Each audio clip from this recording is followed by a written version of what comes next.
So I bought this as a street car in 84 PA, which is like where 84 lumber, yeah, all that. This is originally a 1994 GSR, actually. And I wanted to start with a B-Series engine for the first car that I ever built, because this is the only car we've ever had, and it's the only car I've ever raced. And when we started this, we didn't know shit about it, and it was really just me. I had no racing experience, never seen a racetrack before, and we just wanted to go racing. I say we now, but then it was me.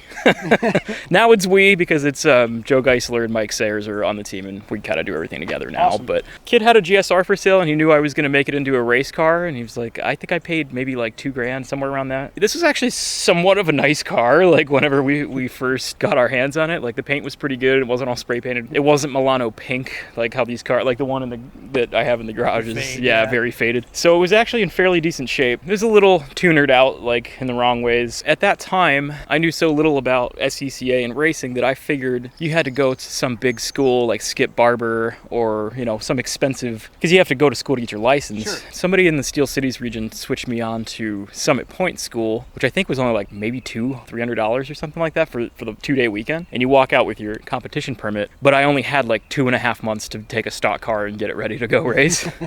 And I had never pulled a trailer in my life. I had never owned a truck, and I had never raced a car. So we bought all of that. Again, still me.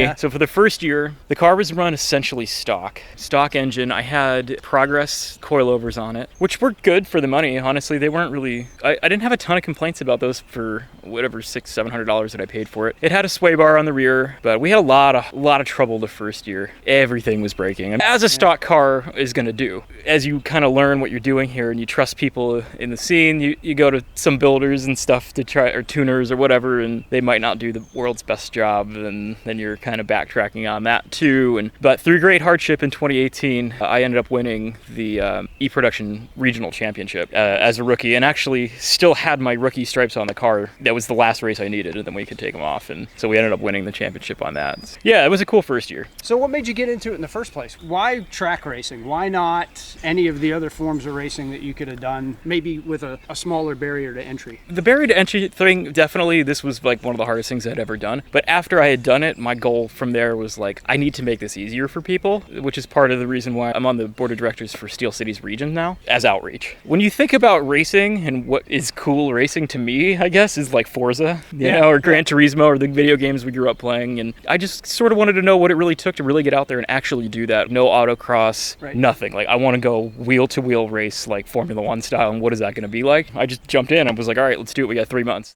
What specifically did you do to this car to make it as good as it is? After the first year where everything was breaking, then I had Mike and I had Joe helping out on the team. They're local guys who are awesome. Both are mechanics. Mike sort of operates like my crew chief for the weekend when he's out there, and then also mechanic. Like, we all wear a lot of different hats. But when we won the regional championship, I was like, cool. And then after you get signed off on your novice permit, you can race in national events with a full comp license. I was like, dude, let's go to the majors. But we knew, if we were going to the majors, that we can't be out there with this stock car that's already kind of coming apart at the seams. We went over a tire wall at Summit Point. We had an off season to get ready for the majors that year, and the goal was, let's go to the runoffs. And the runoffs are the biggest race in the country for amateur racing. It's the top. I mean, there's nothing bigger than that. We had to go through everything. The list of what's done on this car is actually shorter to list what isn't done on the car, to be honest. We did all the right stuff that doesn't necessarily get you cool points, because when you look at it, you're like, it's kind of an ugly car, but if you get underneath it, every single bushing is spherical. All of the control arms, the rear trailing arms, all of that, all the smart stuff, hubs and wheel bearings. Upgraded our suspension to a setup from Fortune Auto, which really helped us a lot because they gave us a sponsorship and knocked some off the list price, which really helped. Hawk Performance ended up picking us up too, and they really helped out a lot. Ravi at We Don't Lift Racing really helped me with my safety stuff. So it all kind of sort of coming together, but we also needed an engine. And this was the year of like absolute torment with this, because we switched to a coil on plug conversion.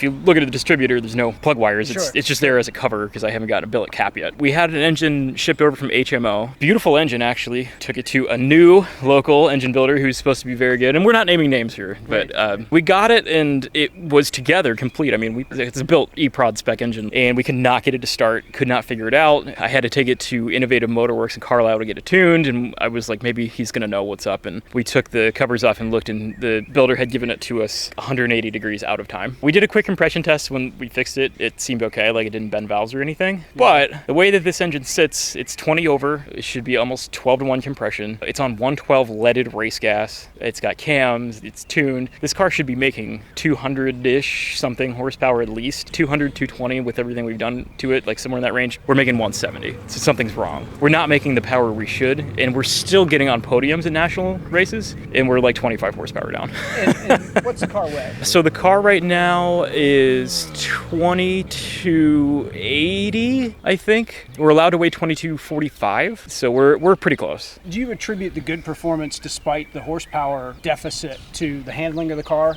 or driver experience on top of that too? Because now you've got some more under your belt. Well, I have a lot to learn still. I started instructing at Pit Race, and when you teach, you learn a lot. I can't just be like, no, I'm an awesome driver. Like, the car is really set up well. When we were at the runoffs, which we blew our transmission up, by the way, spoiler, in 2019, we exploded the transmission for the first time. We had a team next to us that was there to win, really a bigger team. And we got back one night, and we were the only team at the runoffs, like in a tent in the paddock. Everyone else had these giant RVs and stuff, and the guys were out there drinking. They're like, get that shit box in here. We're going to put a corner balance on it, And they did. I mean, it was like midnight, 1 a.m. at runoffs, and they corner balanced the whole car, gave us ballast, gave us spherical tie rod ends and stuff, and we put an alignment on it. And we went out, we took like 2 seconds off our time. Car is set up good. It's down on power. With this thing, you just have to keep momentum for right now because you don't have the power on the straights. But we were one of the fastest cars through the tight sections at VIR too, because you can just send it. I'm pretty darn happy with it. The suspension we have on there, they're Fortunato 510s, and those things are awesome for the money. I mean, the car's on rails.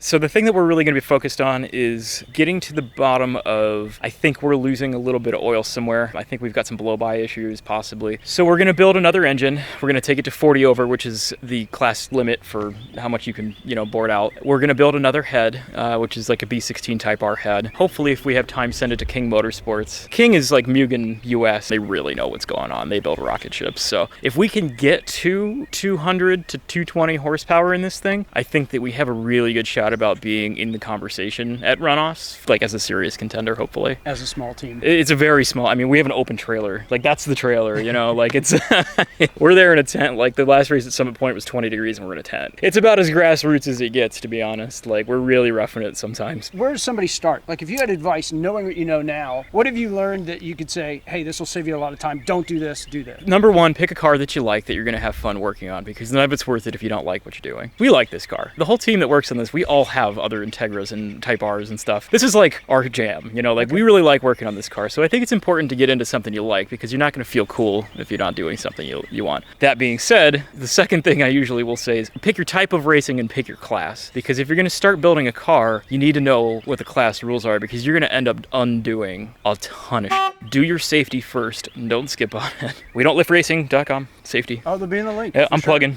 You don't need a lot. Don't go overboard. To go and have fun and even be competitive regionally, you can buy a car already ready to go that just might need a little bit of updating for maybe like $3,000. That can be a big deal for a lot of people, but it might not be such a big deal if you had 3 buddies to go in on it and make it an endurance racing car. And then all of a sudden it's only $1,000 for each of you. It can be done. Find a focus first. Look at what you need to do, find your sanctioning body, find the type of racing you want to do, find your class, and have focus on it. Don't just get a car and start wrenching on it, because you're going to lose money, and I know that firsthand. If you're going to get started on it, it does help to link up with people who do it. Look at your local SCCA wherever you're at, especially Steel Cities is a good region. I'm the outreach. If you're from Pittsburgh and you're watching this, you can just hit me up, and I can guide you, but it is attainable. I didn't know a single thing about this. Nothing. And you can learn it. So from the bottom up, we have a baffled oil pan. We're running stock rods in this actually, because B-Series rods are pretty stout. The pistons are from CP Carrillo, which did give us a sponsorship the year that we got them. The class limit is 12-to-1, so we're like 11.7-to-1. You don't want to be exactly bang on, because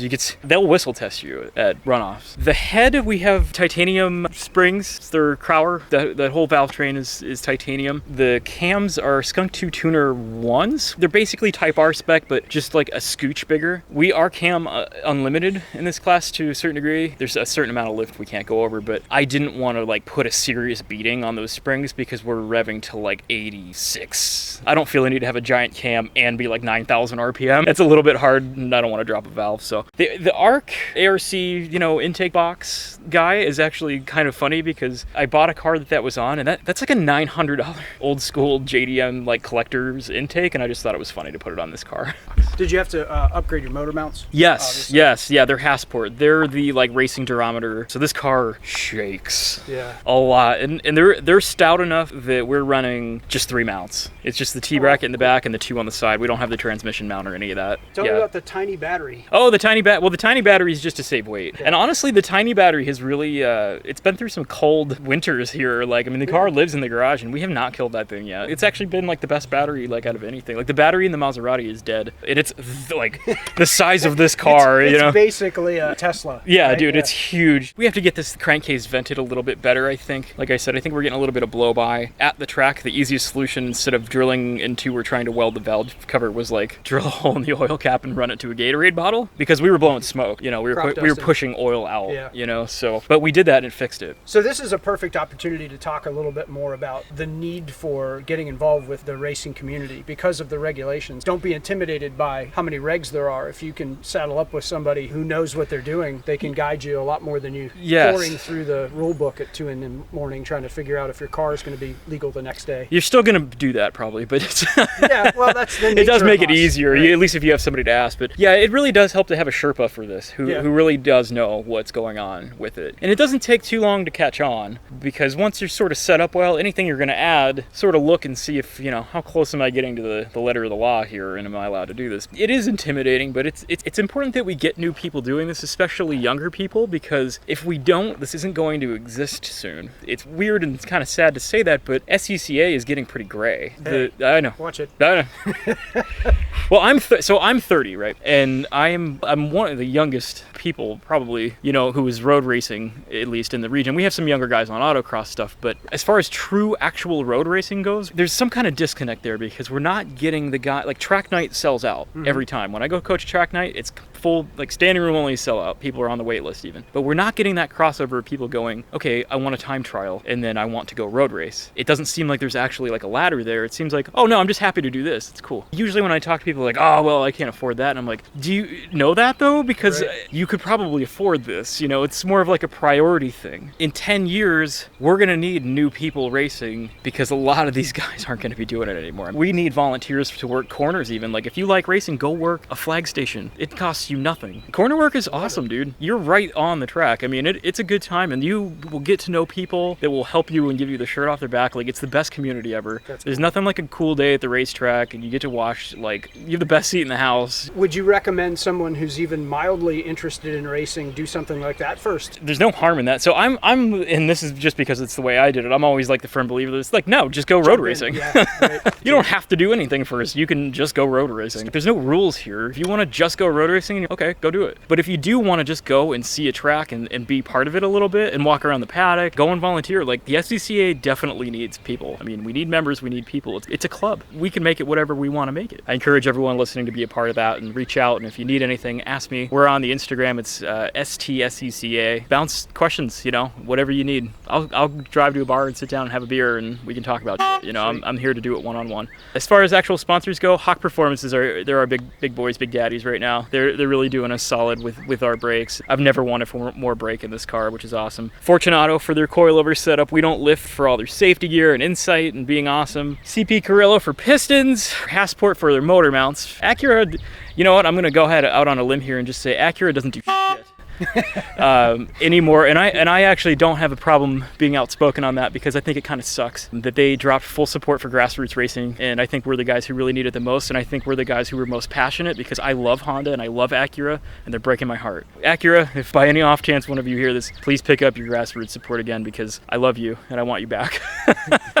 I want to also shout out the Track Night in America family too. I'm the instructor there, and we have a really good team that does that all year. PCI, Pro Car Innovations, gave us a bushing sponsorship. Lake Hill Brewing, shout out to Mike's Brewing Company. He's on our team, and those guys are really on the come up. Laurel Highlands Meadery made us mead. Planet Fitness lets me work out there. And Joe Geisler is just a cutie pie who works at Meineke. So shout out to Meineke Car Care in Irwin too. And he's going to like that I called him a cutie pie in this.